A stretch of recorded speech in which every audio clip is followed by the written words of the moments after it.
పవన్ కళ్యాణ్ గురించి ఒక డిస్కషన్ వచ్చింది కాబట్టి, సో నాకు కూడా పవన్ కళ్యాణ్ అంటే చాలా ఇష్టం కాబట్టి ఈ పవన్ కళ్యాణ్ ఆ పవన్ కళ్యాణ్ సాంగ్ ఏదైనా పాడితే వినాలనిపిస్తుంది.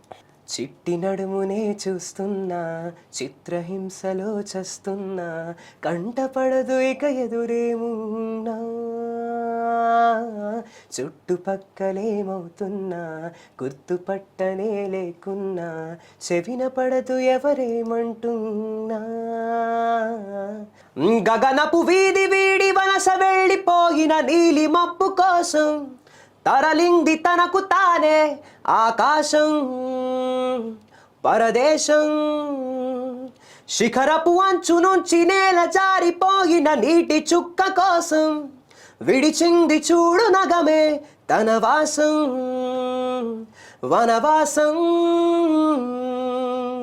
సో అలాగే మీరు చిన్నప్పుడు జస్ట్ నేర్చుకున్నాను అంతే, ఇంకా టచ్ లేదు పెద్దగా అని చెప్పారు. సో అంటే మీరు పెద్ద అయ్యాక సింగర్ అవుదామని అనుకున్నారా?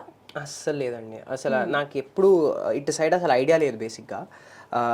లైక్ యూనో నేర్చుకున్నది బేసిక్గా అమ్మ నేను అనుకున్న కాన్సెప్ట్ ఏంటంటే, నేర్చుకునేటప్పుడు మా అమ్మగారు మామూలుగా ట్యూషన్ టీచర్ అనమాట. సో 6th స్టాండర్డ్ వరకు ట్యూషన్స్ చెప్తారు. సో అమ్మ నాకు నేర్పించింది దేనికంటే, నువ్వు నేర్చుకునే సబ్జెక్ట్ మనకి ఏదో ఒక రకంగా మనం క్లాసెస్ చెప్పుకునైనా వీ కెన్ మూవ్ ఆన్ అన్నట్టు నేర్పించారు. బట్ నాకు ఎప్పుడు కూడా ఇలా రికార్డింగ్స్ అని ఒకటి ఉంటాయి, ఇట్లా రియాలిటీ షోస్ ఉంటాయి, స్టేజ్ పర్ఫార్మెన్సెస్ ఈవెంట్స్ చేస్తాము, అండ్ ఈవెన్ ఇలా మంచిగా పడితే ఇలా ఇంటర్వ్యూస్ అవుతాయని కూడా నాకు ఐడియా లేదు.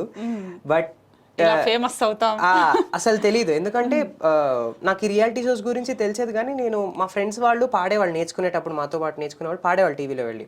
వాళ్ళని చూసి అరే వీళ్ళకి ఎలా ఛాన్సెస్ వస్తాయని వాళ్ళని చాలాసార్లు అప్రోచ్ అయినా సరే ఎవరు నాకు చెప్పింది లేదు ఇలా ఆడిషన్స్కి వెళ్ళాలి ఇలా ఉంటాయని. బట్ వెళ్తూ వెళ్తూ నేను ఓన్గా దీంట్లో వచ్చి ఆడిషన్స్కి వచ్చి చేసింది కానీ, బట్ ఏ రకంగా తెలిసిన వాళ్ళు కూడా ఎప్పుడు నాకు ఏ రకంగా చెప్పింది లేదనమాట. బట్ ఎట్ సడన్ ఇలా చేంజ్ రావడం, ఇంత ఇలా ఫేమ్ రావడం, ఇంత సపోర్ట్ రావడం, ఇంత లవ్ రావడం అనేది అసలు ఎక్స్పెక్ట్ చేయలేదు.